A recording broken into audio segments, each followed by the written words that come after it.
Hi, welcome to Waylo's Workshop. I'm Waylo, and we are back with our Mark II tanks. If you recall, in our last episodes, we were working on getting these painted. We started out with this dark combination of Army Green by Army Painter. These are the war paints, along with black, and we created a darker green tone, a very, very dark green tone, in fact. And then we worked up, stepping out the colors here, bringing the color gradation up so that, as you can see, it's the bottom of this tank edge has a dark area here, and it gets lighter as it goes up, as well as, if you look closely here, you'll see that the back half of these larger size rivets or pins appear to be dark, while the top half appear to be lighter, as well as this piston appears to be lighter. And then as you look around the tank itself, there's I don't want to call it modulation, because what it is I've painted this in an impressionist style, and really that's what tabletop painting is. You'll hear, if you're new to the wargaming hobby, you will hear a tabletop standard being tossed around, and what that actually means is that if you're looking at it across a tabletop and you're not picking up the figure and looking at it and examining it closely, but you're looking at it across the table, it has a good impression of what you want it to be. At close examination, of course, it's not as cleanly painted. The lines are not as sharp as they could be. A lot of people do try to paint everything that they paint that way for the sake of getting gaming pieces onto the gaming table. You may not want to do that.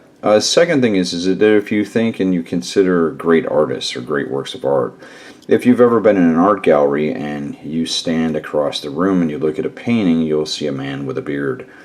But if you get up as close to the painting as the actual artist was when he painted it, you'll see the paint goes on very, I don't know a better word for it, but it almost looks ugly. It's just you can't see how he's seeing what he's seeing. And then when you step back across the room again, you've got the image. But when you get up close, nothing looks right, nothing looks defined.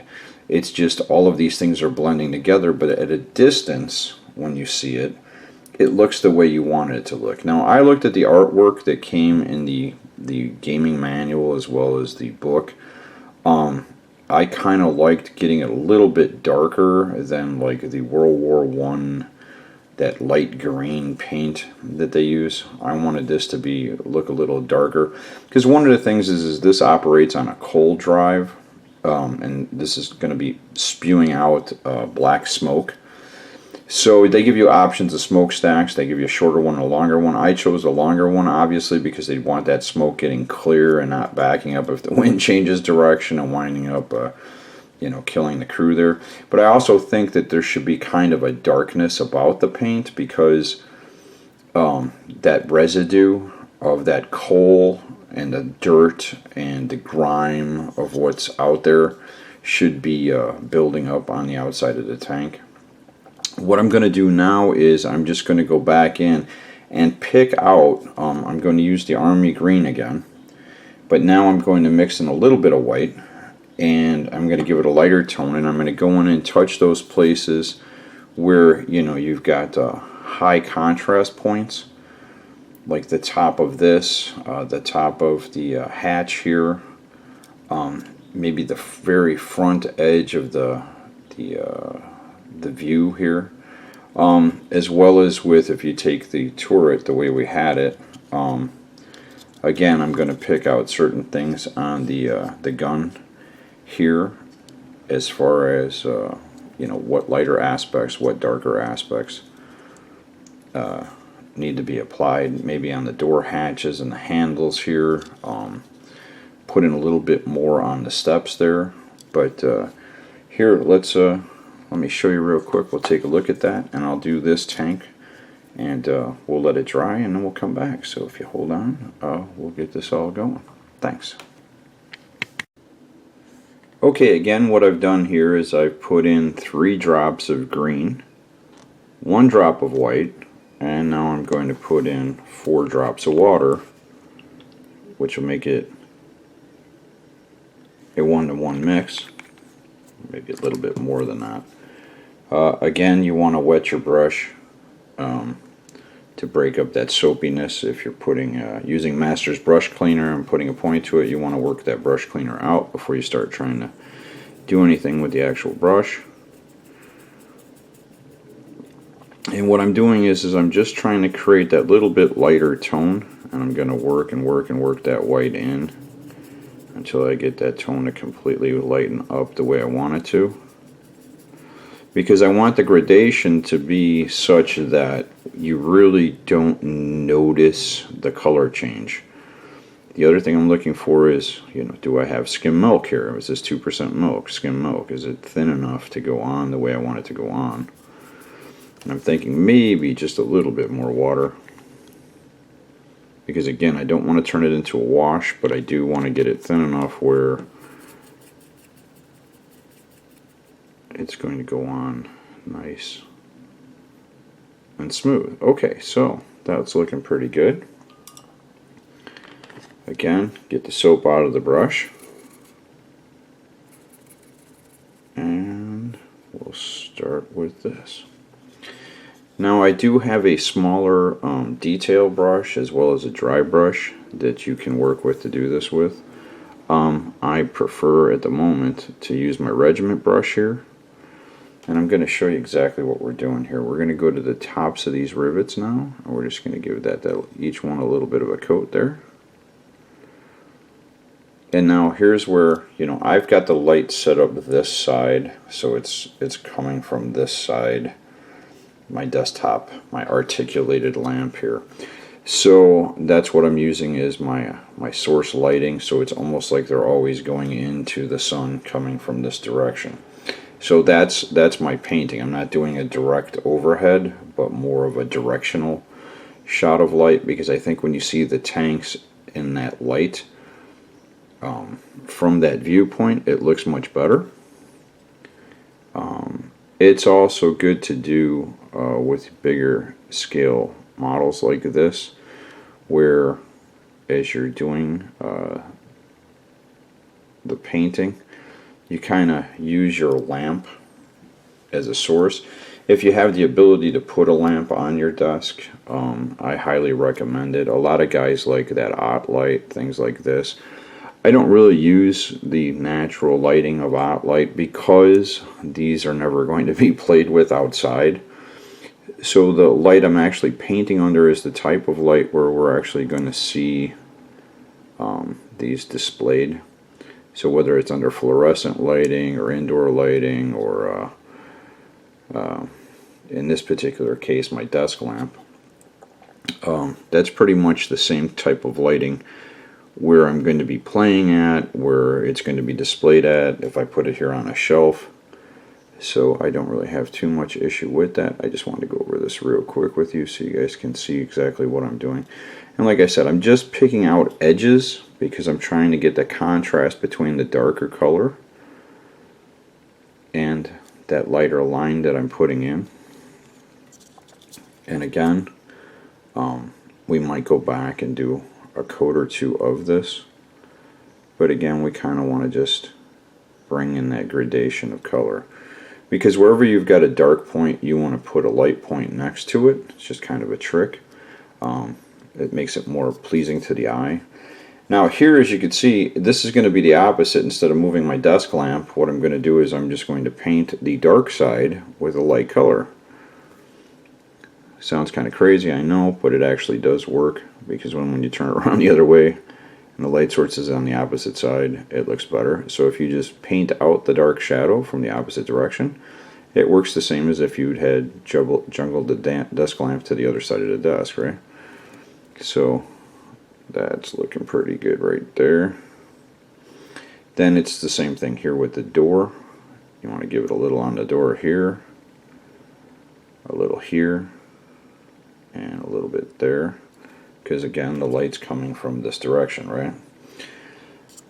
And then we're going to go back around here, and we're going to do it again. We're going to do the same thing with that door. We're going to paint that door edge here. We're going to paint this just a little touch here. And we're going to go back here and just touch that up there. And again, what we're trying to do is we're just trying to get that color to pop a little bit more. Now about the stairs, let's see what we can do here as well.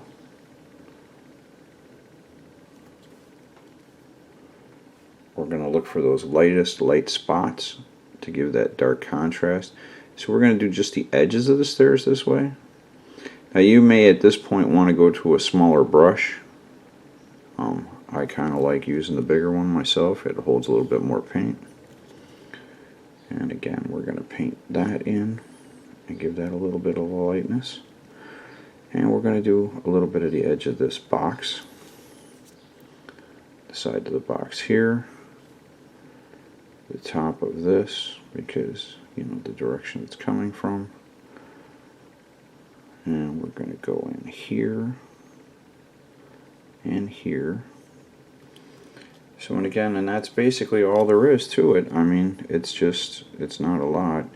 You let the paint dry, you come back, and you just keep going round and round like this till you get it to where you want it. And then when you're happy with the color scheme you got, and you like the way the color variates, you go on, we'll start painting up the treads. Okay, well I'm going to go ahead and just keep doing this, give it a couple more coats. You can also go in and paint a real light line this way, around that edge, the way we did with the darker paint. And you could pull this paint color down if you want, because as this dries, or pull it back up maybe, would probably be better. But as this dries, you're going to get again, you're going to get a good effect between shadow and light. So you're going to have the lower recess of the tank dark and the upper portion light. And right now it looks bad, but then when it dries, you'll see that it's hardly even noticeable. And again, if it doesn't come out the way you want, you thin out your paint enough where you create a wash with it, and just go back in and even out the color tones. So hold on one second and we'll take a look at the colors we're going to use now for those treads after having seen what we did here. Hold on. Okay, so here it is again. We've done all three tanks now. I've done 3 coats. I may go back depending on the effect painting the tread has on the color effect. Because once I put in this darker color, I may need to go in and lighten up a little bit more of the green again, because this will bring that tone down. This is oak brown. This is what I decided to use as a base coat for these treads. It's going to give it a nice earthy feel, like this is out digging in the mud. That's kind of the effect I'm looking for, is you know, it's tearing up fresh soil. Again, we're shaking these paints real well. I like the idea of attaching these to a drill and just spinning them, but shake that paint up real good. In this particular case, we're going to need to make quite a bit, so we're going to go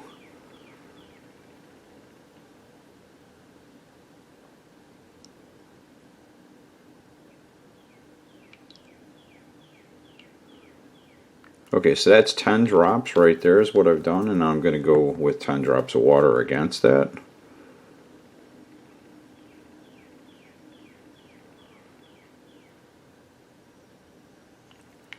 And once again, our stirring. Now, never use your good brushes to stir with. Always keep a junk brush around, or just go to you know, a cheapy department store, a Walmart, one of these kind of places. Get yourself some type of inexpensive brush, and use that to do your mixing with. Now that seems still a little thick to me. And again, a lot of people talk about, you know, this paint or that paint is too thick. Nothing's going to ever be a perfect 1-to-1 ratio to get it to flow. You have to remember there's pigments and binders and all kinds of things that they put into these paints to get it to maintain the color. and it's up to you as the artist to get it to flow the way you need it to flow. So a lot of times you'll get a bottle of paint and it'll seem almost like it's coming out like toothpaste, and you'll be wanting to blame the paint company. And actually, the reality is to maintain and hold that color that you're looking for. A lot of times it requires more pigment into the paint so that you can there's less acrylic thinner in it, so you can use water or acrylic thinner and thin that out. I like the way that's flowing now, so we're going to go ahead and get started. I'm going to do one tank here real quick to show you how that color comes out. And again, we're just using the big regiment brush there. Mine's kind of beat up. Like I said, I've been using these brushes for a long time. They are very durable. They do hold up well, and especially for the price, so you might want to keep that in mind. And again, what we're doing is we're looking to put this down nice and smooth. I'm not looking for heavy-handed coverage right away.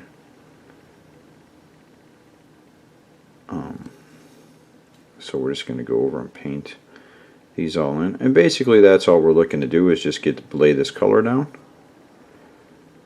And this might take a coat or two to get it covered with, because I did thin this out real good to get it to flow. Because again, and that's another point of personal preference. I prefer to thin the paint out and have to use more layers. A lot of guys prefer to keep it thicker. You can just lay it down nice and heavy and try to do it in less coats. But again, for me, I enjoy the painting part of it, so I don't mind it too much. And I think you get a better overall result if you thin out the paint more and do more layers, because after all, this paint is designed as a layering paint. It's not like an acrylic, or not like an enamel paint, where you're looking for a one coat application. This is actually designed and made to layer it out and give you the best effect possible with the paint, and it allows you to manipulate the tones of the color more. So, and again, what I'm going to do is I'm going to go ahead and do all this and then come back and show you the end result. Okay, so stay tuned. Okay, so this is what the tank looks like now. I've put down one good coat on there. As you could see, it didn't go into the deep recesses, and it left the raised areas of the treads lighter, which is kind of what I wanted it to do. I just wanted to get a nice even tone on there, because now what I'm going to use is Army Painter's Dark Tone. Now this is an ink. Again, we're going to shake this up, and I'm going to apply this direct. I'm not going to thin it at all. I'm just going to wet the brush a little. And again, this is Dark Tone. And that's going to go in and fill in all of the tread lines, the tread marks. So we're just going to go ahead and try this real quick. And this should almost go on like a black wash. And that's going to bring that color down. Now I could use strong tone instead of the dark tone, but again, I want it to have that earthy feel. So I'm going to darken this up real good. And we'll be back to show you how that comes out. Okay, give it 1 minute and I'll be back. Thanks. Okay, so for the last color, the dry brush that I'm going to put over these treads, I'm going to use Desert Yellow, because again, I want that leap and contrast color. I'm only going to put it on the upper parts of the tread where you can actually see the stuff that's actually down on the gaming table, where you're not going to see it as much. I'm not going to put as much on there. Again, shaking these paints real well. And with this, I'm going to try not to thin it at all. And just try to get as much off the brush as I possibly can, because I do want it a bit thicker. To see if I can't get it to cover better. Let me see how that works. So we're going to put a little bit of that on there. We're going to brush it off this way. Again, we're taking as much of that Here, let me show you. Again, we're trying to take as much of that off as we can to almost get no color out of there. And then we're trying to go ahead and just go ahead and lightly brush that in.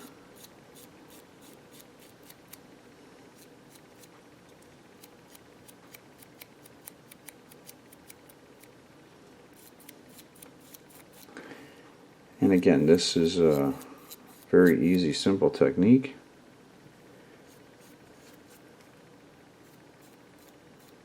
And as you can see, you get a difference in the tone, and the color kind of changes up there. And that's what we're looking for. We're trying to get that lighter color back, but we don't want it to appear green.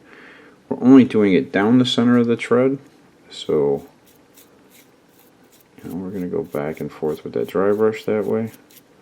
Try to get as much of that down as we can without it appearing to be painted that way. We want it to just come up that way. And again, when you don't see anything else coming off the brush, we're going back, we're putting the brush back in the paint, and we're trying again. Again, hopefully all of this is helping. Again, I'm working under the assumption here that you guys have never done this before. So I'm trying to give you a basic idea of how this can be done.